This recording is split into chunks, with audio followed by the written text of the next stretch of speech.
Good evening, ladies and gentlemen. I'm the ghost of Smedley Butler. I'm here with the ghost of Judge James Horton, and we're the Yellowhammers. How you doing, Judge? I'm good, General. How are you?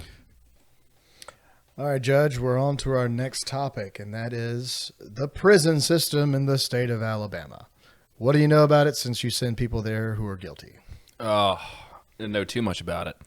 Well, first off, I know that we've been under a consent decree since I think it was 2017 when U.S. District Judge Myron Thompson, one of my colleagues, entered an order talking about how horrendously insufficient and unconstitutional mental health care was there. And it's not limited to that. There's rampant sexual assault in our prisons. There's violent crime 5 times the national average. And I can give you anecdotes that I know from my professional capacity that would make your skin crawl. I was looking up over here, and it says Pugh versus Locke. There was a federal court order addressing system-wide living conditions in Alabama, and that was placed in 1976. So this has been an ongoing problem. It is for 45 years or longer. We've been having to deal with prison issues as far as the quality of just the rooms, and like there's no air conditioning, there's no heating, there's no cooling, there's minimal guards. Sanitation is a huge problem. Huge issue. And minimal guards, there are literally situations where, because we talked about how rampant the inmate on inmate violence is. I've heard reported from numerous prisoners that have been down there that somebody gets stabbed, and who gets them to the infirmary, who gets them to the sick bay? It's a literal litter of prisoners carrying them. A self-formed prisoner sort of ambulance service that's going to get them to that care. It's not the guards intervening. The prisoners are largely left to self-police. And the violence doesn't stop there. A lot of the violence actually comes from those guards. How so? It's one of the things that the DOJ has alleged, and I think has been borne out by numerous Department of Corrections officials entering guilty pleas, being prosecuted federally for these sorts of abuses where they beat, they pepper spray inmates. Well, I remember there was that real bad story out of Tutwiler with the male prison guards just raping the female prison guards all the time. Yeah, our women's prison, Tutwiler, has the highest rate of sexual assault anywhere in the country. It is and by sexual assault, a lot of what we're talking about is exactly what you said. It's guard on inmate rape. Now, just to clarify for everybody, even if it's quote unquote consensual between the guard and the inmate, the inmate is still in a confined situation, and statutorily speaking, you cannot give consent. Right. If you are a prisoner. It's sort of the same situation with a student and a teacher. Right.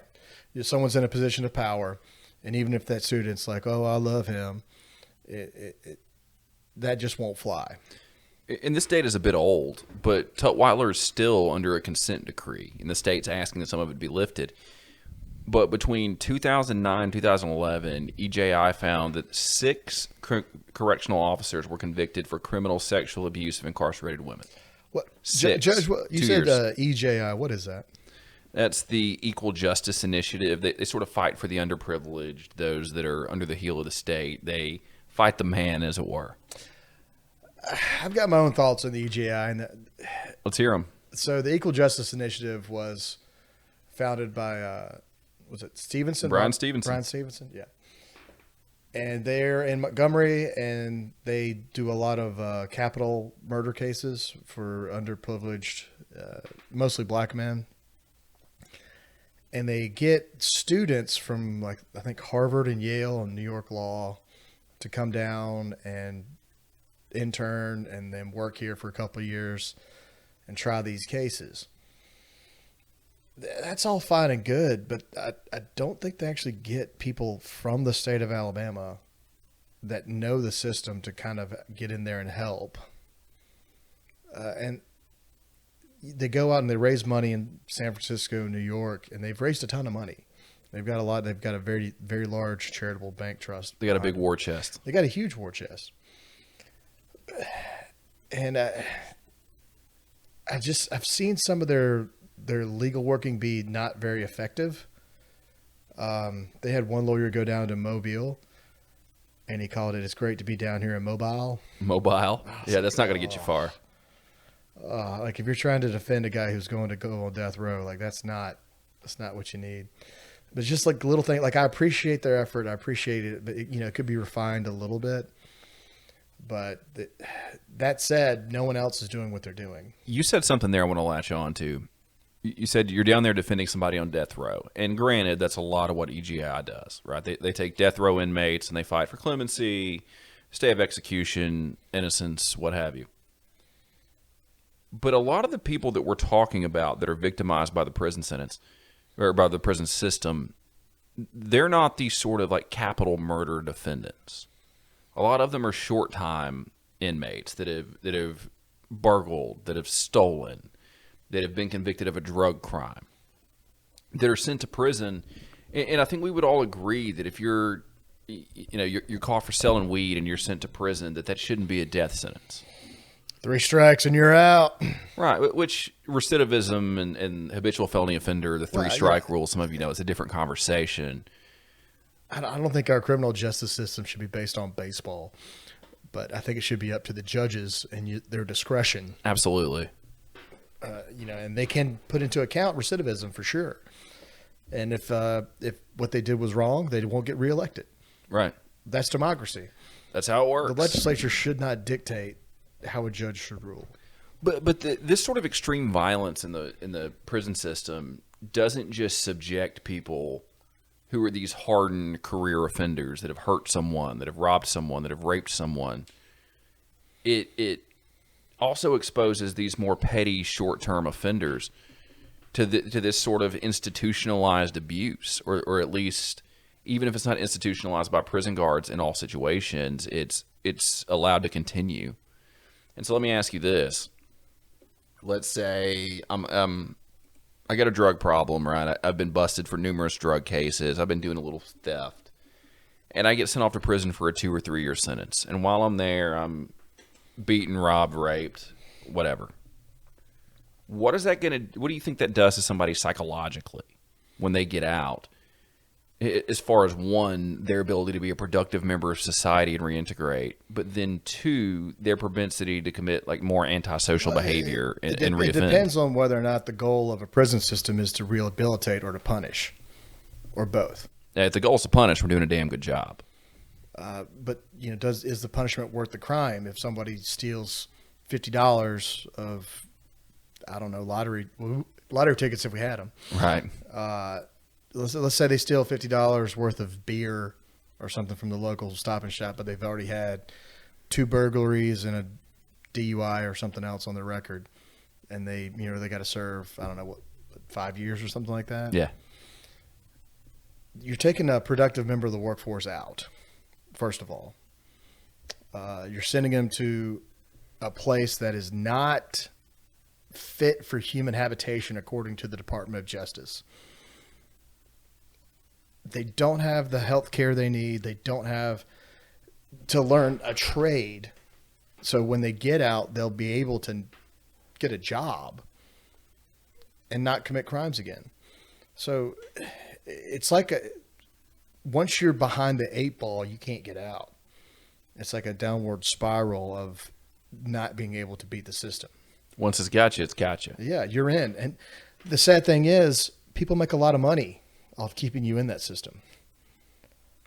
Specifically speaking, Alabama turning over and making a private prison that we're building in, as of March of 2023, there's going to be a $1 billion private prison built in Elmore County.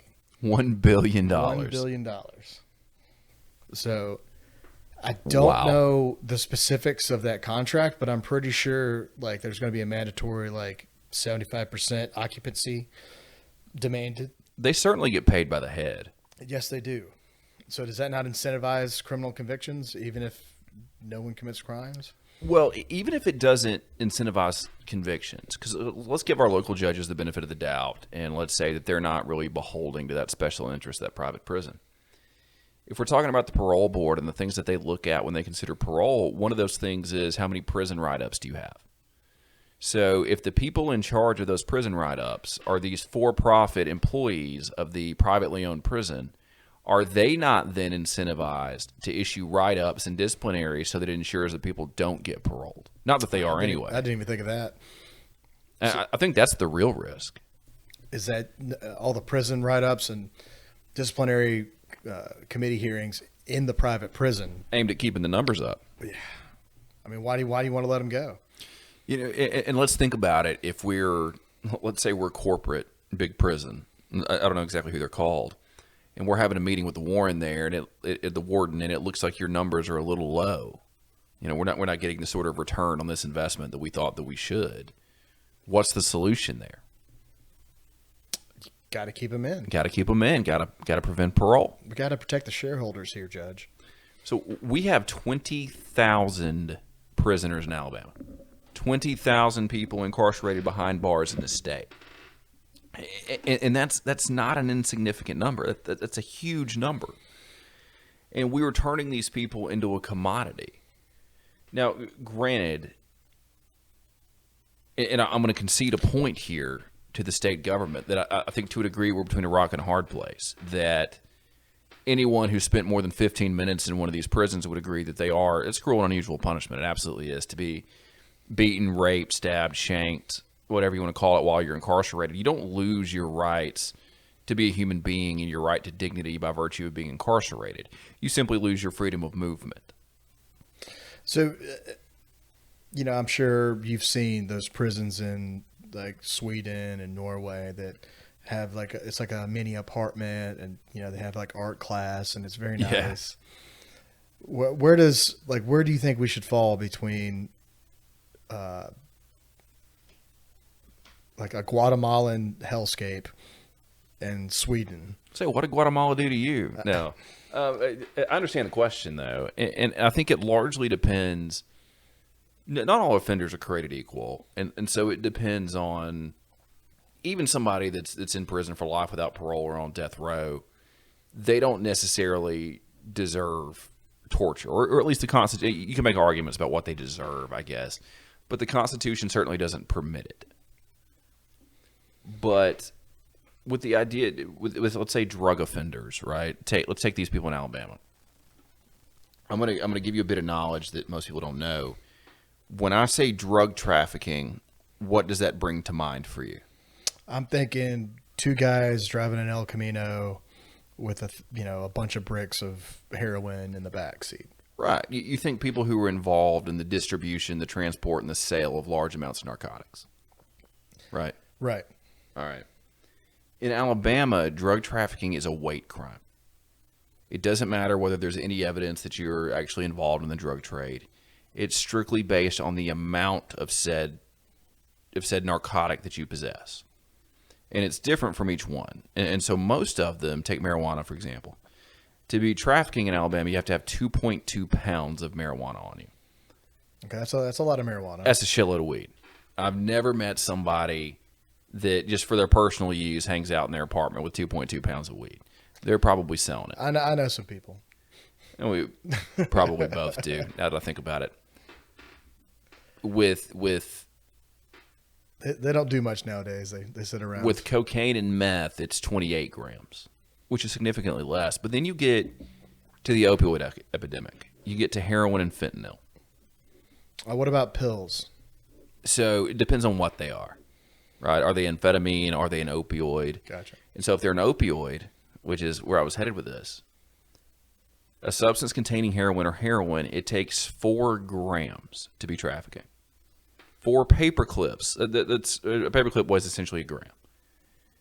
4 paper clips worth is trafficking. Now let me ask you, that's less than $400 worth of heroin. Are you selling that? If that's the amount that you have on you, is any reasonable, self-respecting drug dealer buying 4 grams of heroin to part out and resell? No. They probably. I don't know, but like 4 grams is not nearly enough if you're going to be running all day. Right. If you're going to be making any sort of money from that. And fentanyl, and I am not, make no mistake, I am not taking up for people who distribute fentanyl because they are dealing death into the community. My own family has been affected. So many have. I know few families across the state that hasn't been touched in some way. So fentanyl is used to cut heroin and cocaine. People look for it pure these days too because it just hits so much harder. It's a synthetic opioid. It's just so much more. What powerful. I've seen, it just a little bit can take you out. Like microscopic amounts can. Microscopic amounts would probably kill you or I. Right. But a hardened drug user, it's you can build up tolerance to anything, including fentanyl. So a gram of fentanyl, and this is from a narcotics detective friend of mine, runs $100 or less. That's all? Yeah, a gram, $100 or less. I have encountered hardened users that would use that in a day. So one single gram, one paperclip's worth of fentanyl is trafficking. $80 worth. So that raises the question, what happens when you're charged with trafficking? Well, if you're convicted of it, and again, it's just a weight crime. So if they can prove you had a gram or more, sorry. Mandatory minimum 3 years in prison. And so what we're doing is we're sticking junkies in prison for minimum 3 years. Right. So is the prison system mainly a pseudo drug rehabilitation place? It's certainly not that. You can get drugs in prison. And also there's is it used to hold people with mental health issues? Absolutely, it is that. I can't remember what it was, 70s or 80s. They closed Bryce over there in Tuscaloosa. Deinstitutionalization. Yeah. And that just put all these people that had issues back on the streets. And, the homeless epidemic, along with mental illness, there's really no public service there to take care of these people besides the correctional facilities. There's nowhere for them to go. And they're not these people should not be in correctional facilities. It's not the place for them. They're a danger to themselves and everybody else in there. People think that if you're found in GRI, right, not guilty by reason of insanity, mental disease or defect, whatever your state calls it, that you're not guilty, great, they throw the doors open and you get away with it. No. That's not what happens. You're going to serve your time. It's going to be somewhere, but you're going to serve your time. Well, and that's if you ever get out. So I've encountered in my profession a man who was charged with attempted arson in the second degree. Didn't even successfully arson anything. He's found in GRI, and if you were just to plead guilty to attempted arson in the second, you're going to get a very short amount of time. Pled back in 2011.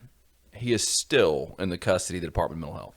Still. Who gets to make those decisions on whether or not someone's rehabilitated or as far as the mental health goes?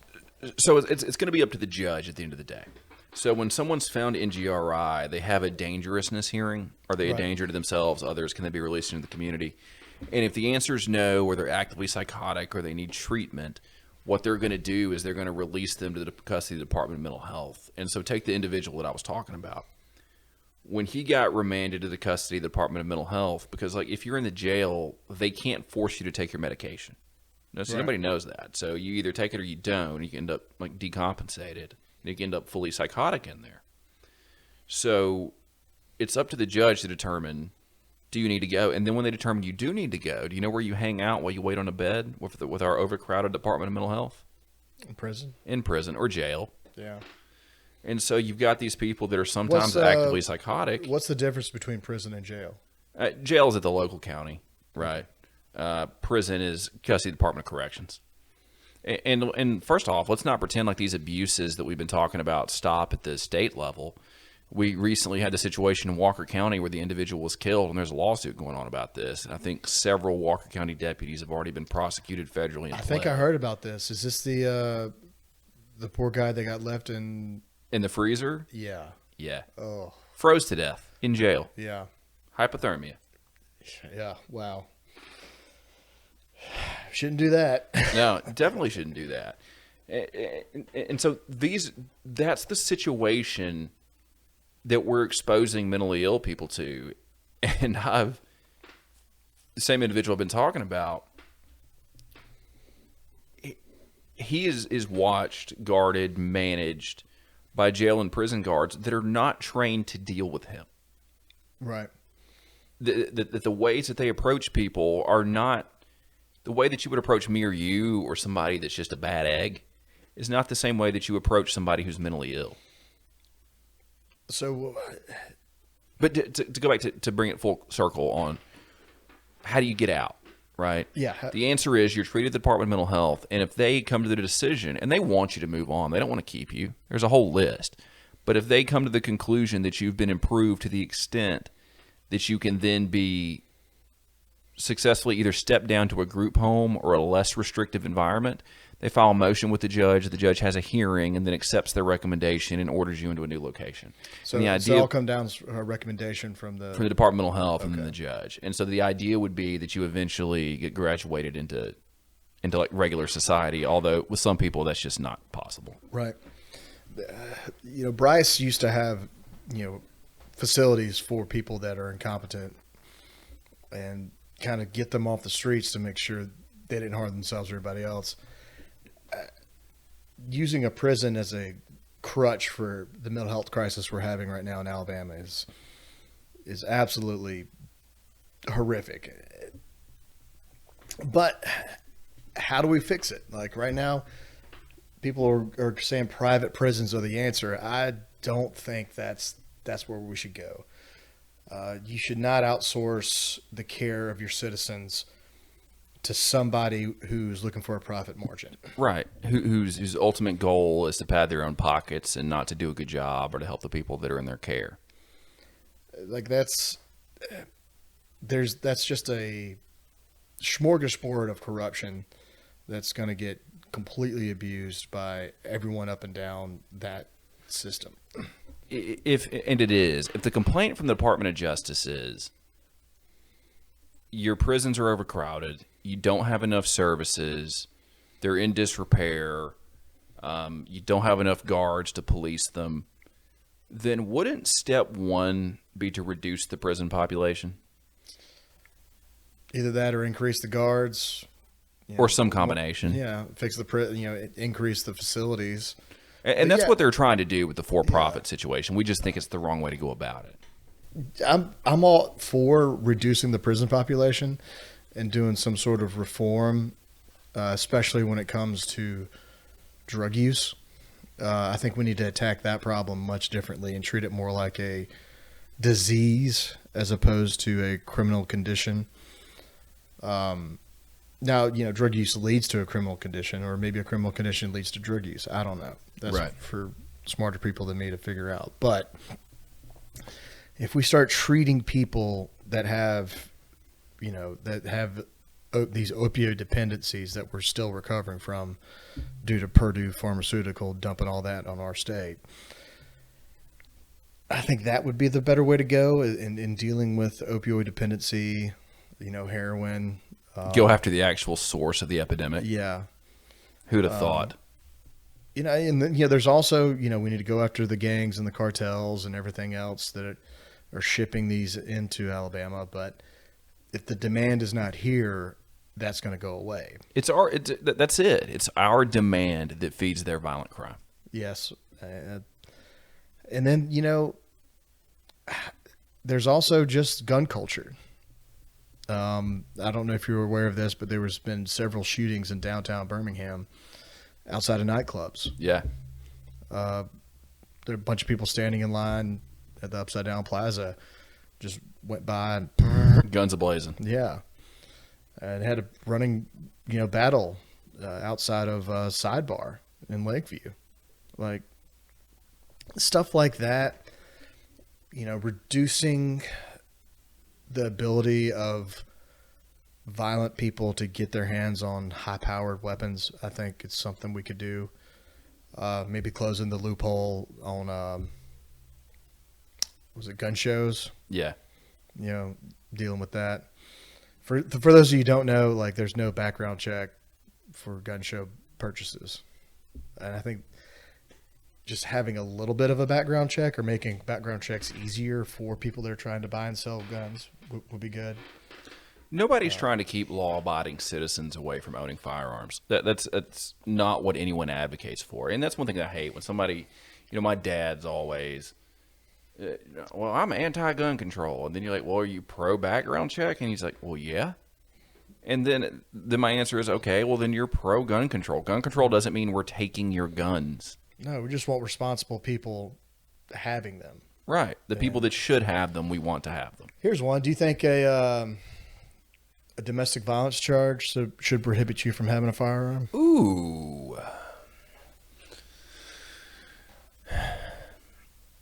It depends. Oh, okay. Yeah, way to wiggle out of that one. I know. And so here's what I think it depends on. Here's where I think the nuance comes in. The only difference between a domestic violence charge and a regular charge is that you happen to be in a dating relationship with the person that, Right. So take harassment, for example. If I say, hey, fuck you, General, I harassed you, right? Under the eyes of the law, I just committed a Class A misdemeanor. Right. So if we were dating and I said that, I've committed domestic violence. Right. So I don't think that should be the difference in me being able to own a firearm or not. That subtle nuance. But if I'm a domestic abuser in the sense that I am constantly beating my wife, that's a different situation. Yes. And so how do you show that there's been violent tendencies? Is this just a, one or two times, or is this a recommendation from a judge? Or like, how do you, maybe an ultimatum from a judge being like, you're going to get probation for this. And, if this happens again, no matter where, you lose your right to a firearm, yada, yada, yada. The Supreme Court recently took this up. And the question is, we've had brewing some Second Amendment cases come through the Supreme Court recently. And the one that they took up was, is it constitutional for not a conviction, but a domestic violence protection order, a civil order restraining you from somebody, is that sufficient to prohibit firearm use? And the answer they came to was yes, right? So this conservative Supreme Court found that a civil order finding you to be, one, a dangerous person, and restraining you from owning a firearm was sufficient to make you a certain person forbidden from owning that gun. Right. So I don't even think that's in dispute at this point. Even this turbo conservative Supreme Court has come down that way on the issue. Give it time. Right. Let's see if we get there. But I do think there has to be a specific finding from the judge that you are a danger or a continuing danger. See, I think we should give more judicial power or judicial leeway for judges to make these types of rulings, because they're actually there listening to the evidence and hearing, and they're in the community. They know these people. They know that woman is crazy and she's likely to make a harassment charge against somebody. Right. So I think leaving it in the local judge's hands, once again, same with sentencing, and just letting the judges do what's best for the community. Let the judges do their job. Yeah, let the judges do their job. I mean, that's what they're there for. That's why if they do a bad job, you run an election against them saying so-and-so soft on crime. Look what they let happen on their watch. Right. They lose their judgeship, and you get a judge in there that's going to hammer them. So I think that is the solution to it, as opposed to the thing that I think ties in with this conversation, the part that we haven't covered, is the Board of Pardons and Paroles. Because I mentioned one of the ways to attack this. Well, I'm completely unfamiliar with the Board of Pardons and Paroles. Can you just kind of give me a brief overview of who they are, what they do? Absolutely. And kind of the mechanism of what it is? So a parole hearing is kind of a joke that it's a hearing. You don't really have a right to speak. You have a right to be heard. They look at your record, then they make a decision. There is I think it's a 3-person panel. In my mind, I'm thinking of Shawshank Redemption, and I'm thinking of Red. Yeah. In there, and he's finally given up life, and they're like, okay, yeah, you're paroled. Is it somewhat similar to that, where you have 3 people in the prison, kind of running all these people in front of the board? You don't actually go in front of the board. Really? It's in Montgomery. You're not physically present in front of them. So these days, the board denies 92% of all parole hearings. Interesting. Recently, our former esteemed Chief Justice, Roy Moore, went down to advocate for a nonviolent offender to get parole. And Lee Gwalfney, who's the chairman of the Board of Pardons and Paroles, former prosecutor, absolute nightmare. If you want to look at somebody really doing damage to Alabamians, look no further. she was completely grilled Roy Moore, was incredibly disrespectful, and then denied parole to yet another nonviolent offender. As recently as 5 or 6 years ago, they were paroling approximately half the people that came up for parole. Why the change? I think it's an overreaction to some of these things that we've seen. If one parolee gets out and commits a crime, well, then you know what we have to do? We have to punish all other parolees. Right. Is that what happened? I don't remember. That's exactly what happened. Okay. A parolee got out and killed a law enforcement officer in Marshall County. Okay. And since then, nobody's getting out. Gotcha. 92% of people to come up for parole to be eligible for parole are denied. And make no mistake, there are people that should be denied parole, but at this rate, it's by far the highest clip of parole denials anywhere in the country. And there's a bill being introduced in Montgomery that we won't cover today that I think we'll cover in one of our legislative sessions that's going to address this, and I think it's one of the best pieces of legislation currently out there. How frequently do prisoners come up for parole? Don't ask me to quote the parole board rules. I can't tell you exactly. It's once every couple of years, or every few years, 3 to 5, something like that. And so you go in front of them, they read your record, Yeah, and they say no. right. And you can be squeaky clean, anything that you want to be, and they sort of look at what you were previously charged with. Oh, well, you were charged with this, so no. There's no like guidelines or anything that they're supposed to look at, or like There are guidelines, but nothing that's appealable or enforceable. So it's up to the sole discretion of the parole board. There's no oversight. There's nobody to come in and correct a misapplication of those guidelines. You're simply stuck with that decision. Yeah, that's a lot of power for 3 people. Have they been influenced in any way by private prisons to keep people? No, not that I could point to. I mean, I could speculate, but I don't think anyone truly knows the answer to that. I think the bigger issue is the parts of the, and even there's, and I can't remember the name of the organization, but there's an organization recently that it's made up by a former Republican circuit court judge in Jefferson County, Teresa Pulliam, some public defenders, some people that really know what they're doing, that know what's up with the criminal justice system, that are really pushing for reform on this issue because they know the damage that people like Lee Gwalfney perhaps unintentionally are doing to the state. And I guess this would be parole board reform. Yes. Getting these people back working for Alabama. Yes. Okay. Because is this leading to overcrowding of the prisons? You're damn right it is. So this is contributing to the basic, overcrowding and the unconstitutionality of how we're treating Alabamians regardless of who they are. Absolutely. There are 2 ways to address the problem. One is to fix the facilities, which Alabama's trying to do regardless of how you feel about the way they're going about it. And the second way is to open the doors and let the people out that deserve a chance. And that's what we're not doing. Well, Judge, I think we're just going to keep an eye on this. And if you got any more information on this Jefferson County judge and what they're trying to do, I'd like to get some more information on that. Maybe we can come back and revisit this later on down the road. I'd love to, General. All right. Well, that's it for us. We wish you a happy Thanksgiving and a happy Iron Bowl. Ward M. Eagle. Oh, roll tide. We'll see you.